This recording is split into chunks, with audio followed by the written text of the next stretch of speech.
Yo, what is going on, guys? My name is JPhanta. Welcome back to a brand new video. In today's video, we have the annual top 10 free-to-play cards, of course, with the boy SpeedySSJ. What is up, guys? It's Speedy here. So, like JPhanta said, it's the annual top 10 free-to-play cards, excluding LRs. No LRs will make it on this list. Yep. So if you came here expecting some free-to-play LRs to be on here, you should just leave right now because you're not going to be on here. They're the obvious choices. It is 2019 when this comes out. No, that's what I mean. I'm saying, like, how many years have we been doing this? Oh, 3? This is our third one. Third one, wow. Third one, yep. Anyway, guys. 3 years in a row. Wow. I'm kidding. So, if you haven't seen the previous ones, pretty much how we do this is 5 on my channel and then 5 on Speedy's. They're in no particular order, so don't judge us if you think the number 1 card or the last card is better than it's worse than the first card that we're talking about. Okay? Yeah. Good. Alright, so let's get into the first card now, which is AGL Easy A Piccolo. His leader skill is the Mechins category, Key +3, 77% stat boost. Is meh, like, you know, nobody runs the Mechins. And then AGL types Key +2, 30% stat boost. It's really where his super attack and his passive comes into play, which, Speedy, you can explain it. So his super attack is he causes supreme damage to the enemy and raises defense by 30% for 1 turn. So he can basically ink a few hits if you super and your enemy is attacking, you know, the second turn.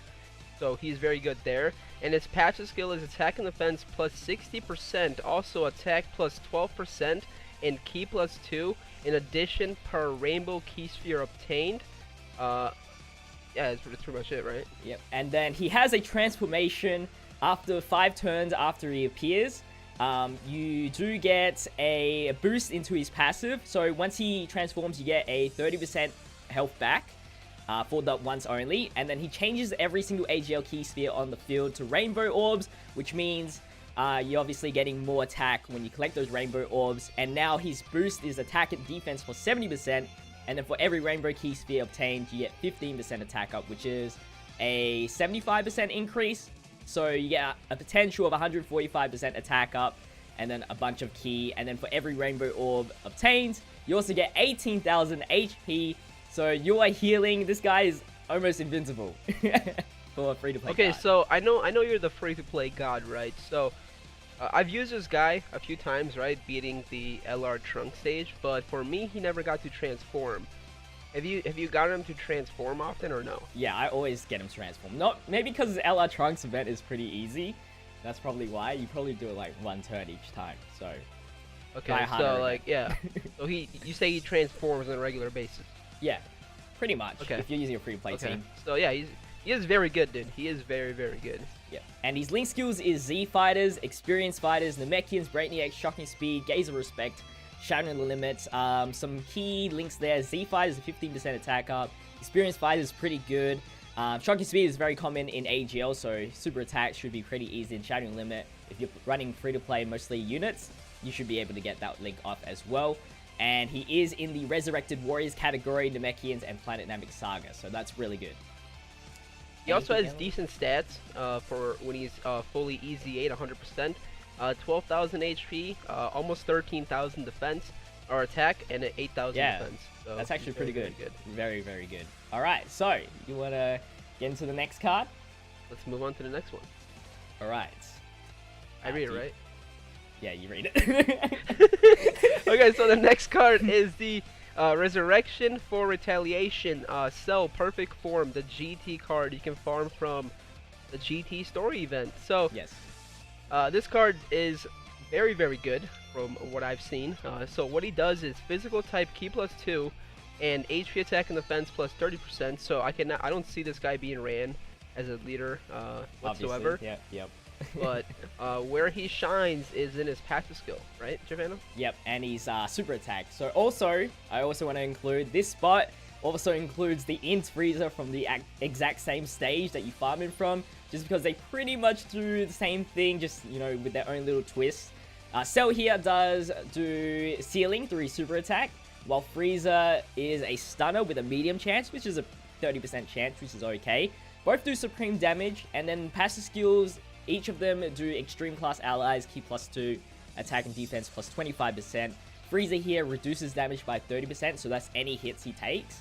And then for Cell, he heals back 7% of our HP. That is very, very good. Also, I'm pretty sure they're pretty good linking partners as well. So if you run these two free-to-play cards on a team together, you can link them up, and they should link like bread and butter. Also, I want to note that both of them have different categories, so either one, you know, they're pretty good categories as well. Like, Cell has Androids, Enhanced Transformation, and Time Travelers, which is pretty good. Time Travelers, of course. And then you have, for Frieza, Most Malevolent Clan, so he's really good in that team, obviously because he is a Frieza. And their link skills, you want to go talk about them real quickly? Yeah, I can talk about them real quickly. So, Cell has Gentleman, Brainiac, Shocking Speed, Ultimate Life Form, Nightmare, and GT. And then Frieza has Prodigies, Universe, Most Malevolent, Shocking Speed, the Strongest Clan in Space, Nightmare, and GT. Yeah. I think Frieza gets a little bit upper hand on the link skills just because he has more cards to link with. Because he has his own category with most of these link skills as well. Yeah, but Cell has more categories, so it kind of makes up. Yeah. And yeah, you can farm these guys to increase the super attacks of the other pay-to-play version. So let's get into, the third spot now, which is a brand new card that has just released on JP, just slipping into 2018, which is the EZA Super Saiyan Blue Goku and the EZA Super Saiyan Blue Vegeta. Fun fact before we get into this, I don't think a lot of people know that these two units have EZAs yet. Yeah, it's just been announced. Have they released the event already? I don't think so. I don't think the EZA event is out for them yet. Oh, okay. Well, the time we're recording this is probably, it's not out, but not maybe when we release this. Anyway, both of them are movie heroes category. They're the beginner packs, obviously, with 77% stat boost and 3 key. Both providing their own types with a 30% stat boost and key +2. Super Saiyan Blue Vegeta is actually the first Blue Vegeta free-to-play card, so that's really awesome. There is already a Super Saiyan Blue Goku, but it's pretty trash. It's that yearly one, you know, that physical one. Oh yeah. Yeah, that's so bad. For their super attacks, they're pretty much opposites, where Goku increases his attack through the super attack, and then Vegeta greatly raises his defense. It's kind of like the Margin Vegeta, Margin, and Super Saiyan 2 that's Goku. the thing about Vegeta cards. All Vegeta cards have like something to do with defense, which I don't get. It's every Vegeta card. It's not just him. You can go and. Alright, let me read his passive skill. Ready for this? Yep. So Vegeta's passive skill is attack and defense plus 77% plus an additional key +4 and attack 50% when facing a movie bosses category enemy. And then Goku's passive skill is attack and defense plus 77% plus an additional key +4 and defense 50% when facing a movie bosses category enemy. Movie bosses actually, there's a lot of enemies in the movie bosses, so you should be able to get that extra boost off pretty frequently, especially in dark events and stuff like that. In my opinion, I think Vegeta has the better definitely skill because of the attack, due to the fact that getting the defensive percentage, it doesn't really make that big of a difference in Dokkan, unfortunately. Yeah. Okay. So what about the greatly raised attack? Do you think? I mean, it's only for one turn, I guess, so it's not the craziest. Yeah. I think still Vegeta has the better one because he raises defense and you can kind of tank after you super. For their link skills, they're a little bit different. So Goku has Super Saiyan Warrior Race, Super Saiyan Kamehameha, Experienced Fighters, Warrior Guards, Prepare for Battle, and Shining Limits.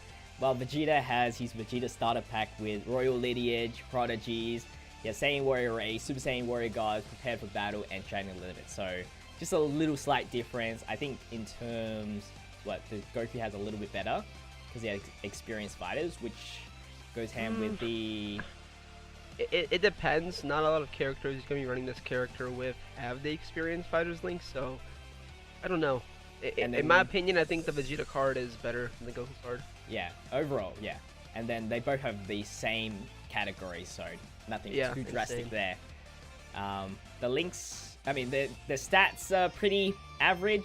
We don't have the total EZA max stat right now. We do. Oh, you do? We do. I don't have it on screen here. Yeah, it's Vegeta's 11,000, almost 12,000 HP, wow. 14,000 attack, and 8,000 defense.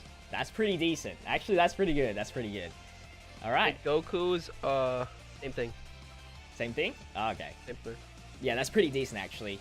So let's get into the penultimate card, the second last card. It is Aura. Bula. Aura. His leader skill is string type, enemy attack and defense minus 40%. I don't really see this leader skill being useful. Yo, real strat, super battle road. Real strat, super battle road. You know how they but you're still gonna die fairly quickly. I mean, it's gonna take you what, 2 hours to beat a stage of this leader skill? 2-3 hours, I want to say. Yeah. But inform us about his passive skill. So he's a AGL type support for 40% attack and defense, which is on par with those pay-to-play support units. So that's why he's up there in top free-to-play cards. He has a high chance to launch up to 2 additional attacks, which is a chance to do an extra super attack, plus an additional attack plus 5% for each attack to perform. So kind of like the Tech Vegito, and it's up to 50% attack up. So yeah, he can still output a lot of damage, and plus with his passive skill providing for himself, he can potentially get 90% attack boost, which is pretty decent. His super attack is supreme damage, greatly lowers defense. Once you get that additional super attack, you should be dealing some decent amounts of damage as well to your enemy. And he's got decent link skills. He's got strongest clan phase, brutal beatdown, cold judgment, nightmare, big bad bosses, which is a very good and key link you're looking for in villains. Yeah. Metamorphosis and shattering the limit. He's in 3 categories: movie bosses, enhanced transformation, and most malevolent clan. Most malevolent clan is pretty good because he has the strongest clan in space.